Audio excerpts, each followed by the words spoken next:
My name is Michelle Hale, and I was born in 1978. And in 1980, my parents were divorced, and my grandmother died, and my uncle killed himself. And in my earliest memory was getting a bottle of toddy from my mom and being drunk. That's how she put a crying 2-year-old to sleep. My mom and dad had remarried at the same time, and my brother and my sister were born, one to each parent. I moved into another county next door to my first sexual predator who would abuse me for the next 5 years. My stepdad, whom I love very much, in 1985, almost died from cat scratch fever. He came home 6 months later with no short-term memory, never to be the same. And in 1984, I was kidnapped by my dad from school. I later found out it was so that he didn't have to pay child support anymore. I was locked in a room and beaten every day. My stepmom did everything from kick me, punch me, slap me, strangle me. She would withhold food from me for days. And she promised to feed me, only to laugh at the pain that I had. I prayed every minute of every day for God to save me. It took 9 months of hell before they put me in safe custody to keep my mom from getting me back and to get rid of me. I went into Vanderbilt Children's Hospital with broken bones in both my feet and bruises from top to bottom and hair missing from my head. They were told that I had done those injuries to myself, and during that time, they did not believe me. They did not believe me about the sexual abuse either. I decided to quit telling people anything that was going on. What was the point? I also quit talking to God because I didn't think that He wanted to hear it either. I was diagnosed at 10 years old with bipolar schizophrenia and PTSD. A year later, my mom found me. I was going in a group home, and I was doing pretty good. Mom got custody back, and I was on my way to meet my new stepdad. This time, he wasn't as nice as the first.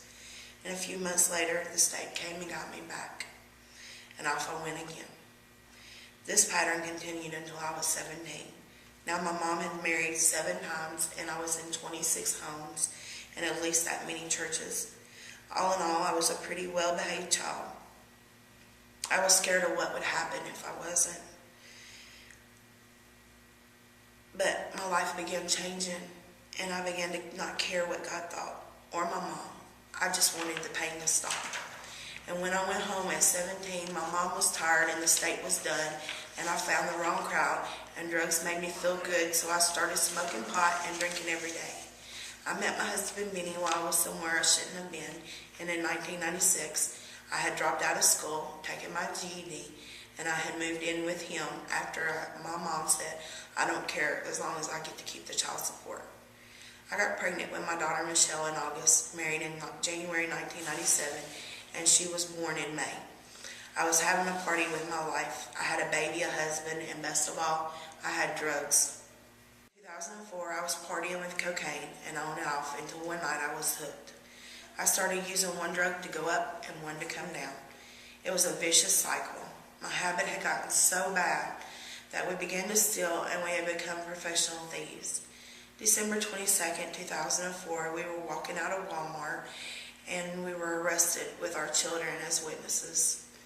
They quickly took Beanie away for questioning all the crimes that we were accused of committing. I was released at this point, sent home to explain to my then 7 and 2-year-old why their daddy was in jail and why we did not have no Christmas. On January 7th, Benny was arrested for 19 felonies and a handful of misdemeanors.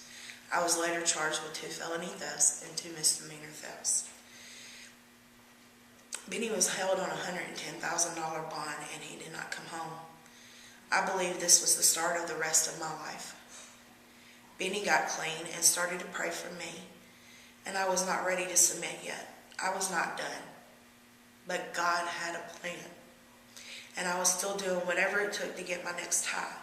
And then we got our income taxes, and I was supposed to pay Benny's lawyer, and instead I bought all the meth and pot and alcohol I could, and I rented a room and overdosed. I woke up 3 days later lying in body fluids. I realized for the first time that my kids would not have known whether I was dead or alive. It would have been weeks before someone had noticed that I was even gone. I had to stop. God started closing doors and opening windows. I got a job and slept in my van for 3 months. And then one day my mental health worker told me I wasn't safe and I had to get a place to live. The Salvation Army was the only shelter where I could reunite my kids. I began to learn of all the prayers that had been prayed for me, and I started going to the little church in the main building. After going for several weeks, I asked the question, why? Why all the pain and all the abuse and all the hurt?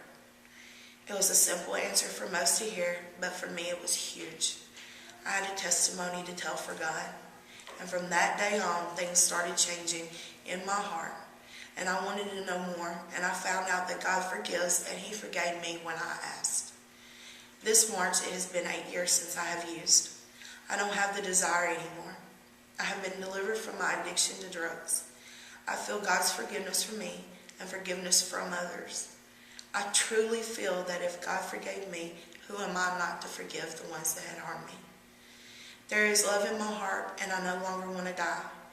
I have compassion for the ones who do not know Christ's love, and I don't feel that I'm the hate-filled, horrible person I once was.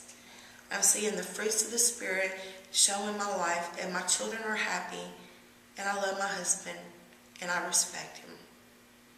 It's not always easy. Satan tries his best to steal my joy.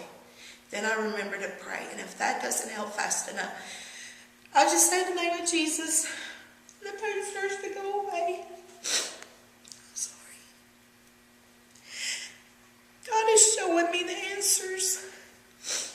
This is why I truly believe that the Salvation Army is supposed to be showing Christ's love to one another through one another. The Salvation Army has been there for me through love and support and all the mending programs at Berry Street. I am doing well. Through the love of other officers, corp leaders, and staff, I have learned how to live again. When you fall, they give you a hand up.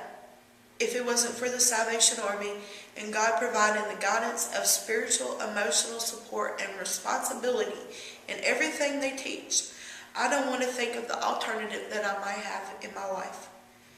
Thank you to all the ones that have touched my spirit and to the ones that still will. And thank you. Thank you for my life back.